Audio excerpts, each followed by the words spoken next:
राजस्थान की रेतीली धरती पर जब सूरज की पहली किरणें खेतों पर पड़ती है तो हवा में मिट्टी की एक मीठी खुशबू फैल जाती है। गायों की घंटियों की आवाज, बच्चों की हंसी और कुरौड़ों की बातें सब मिलकर इस गांव कुंवरपुर को जिंदा कर देती हैं। लेकिन इस खुशियों के बीच एक घर ऐसा भी था जहां हर सुबह एक इंतजार से शुरू होती थी। सुमित्रा देवी और उनकी बहू गौरी हर दिन मंदिर में दीप जलाते हुए सिर्फ एक ही दुआ मांगती थी कि उनका बेटा वीरेंद्र वापस लौट आए। 5 साल हो गए थे। वीरेंद्र शहर चला गया था, काम की तलाश में, परिवार के लिए, बेहतर जिंदगी के लिए। पर इन 5 सालों में गांव बहुत बदल चुका था। अब यहां हुकूमत थी, धनीराम सरपंच की, एक ऐसा आदमी जिसने डर और पैसे से गांव की हर आवाज को दबा दिया था। गौरी कई बार पंचायत गई, सरपंच जी ये खेत मेरे पति के हैं, कागज भी हैं हमारे पास। पर धनीराम हंस देता, अब गांव के कागज मेरे नाम है बहू जी। लोग सब जानते थे, लेकिन कोई कुछ बोलने की हिम्मत नहीं करता था। एक शाम जब सूरज ढल रहा था, गांव के बाहर वाले रास्ते पर एक आदमी धूल से सना हुआ, थका हुआ चला आ रहा था। हाथ में एक पुराना बैग, आंखों में उम्मीद और चेहरा थकान से भरा। वह था वीरेंद्र। गांव की चौपाल पर बच्चे खेल रहे थे पर कोई उसे पहचान नहीं पाया। वह चुपचाप अपने घर पहुंचा। दरवाजे पर सुमित्रा देवी बैठी थी। जब नजर पड़ी तो आंखों से आंसू बह निकले। गौरी बाहर आई और बिना कुछ बोले उसका हाथ थाम लिया। बस कहा, तुम लौट आए, देर हो गई पर लौट आए। रात भर वीरेंद्र जागता रहा। उसने देखा खेत सूने हैं, गांव में डर है और लोग चुप है। सुबह उसने तय किया अब चुप नहीं रहेगा। वह अब अपने गांव को वापस जिंदा करेगा।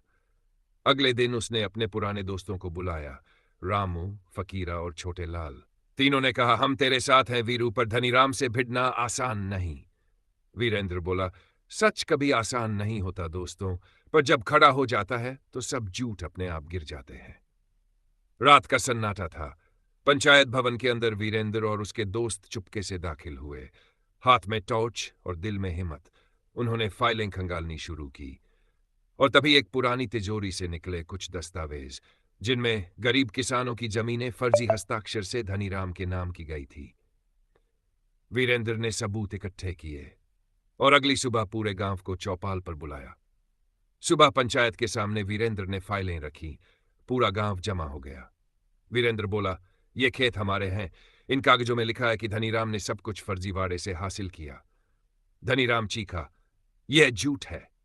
लेकिन वीरेंद्र ने कागज अधिकारी को दिखाए, सरकारी मुहर, असली साइन, और सच सबके सामने आ गया। गांव में पहली बार किसी ने सरपंच के खिलाफ आवाज उठाई। लोगों ने वीरेंद्र का साथ दिया। धनीराम भागने की कोशिश करता है, पर पुलिस आ जाती है। गांव वालों की आवाज अब एक थी, अब न्याय मिलेगा। कुछ दिनों बाद गांव में फिर वही रौनक लौट आई। खेतों में हल चलने लगे, बच्चे फिर चौपाल पर खेलते दिखने लगे। सुमित्रा देवी मुस्कुराईं, गौरी ने आंगन में दीप जलाया और वीरेंद्र ने आसमान की ओर देखा। कभी कभी लौटना सिर्फ घर नहीं, अपने वजूद में लौटना होता है। गांव अब फिर से जिंदा था। मिट्टी की खुशबू अब फिर से उसी की थी जिसने उसे सींचा था। और वीरेंद्र ने साबित कर दिया, सच्चाई देर से लौटे पर हारती नहीं। और दोस्तों, अगर आपको ये कहानी पसंद आई हो तो इसे जरूर शेयर करें, क्योंकि हर गांव में एक वीरेंद्र छुपा होता है जो बस लौटने की देर में है। वीडियो को लाइक करें, शेयर करें और सब्सक्राइब करना ना भूलें।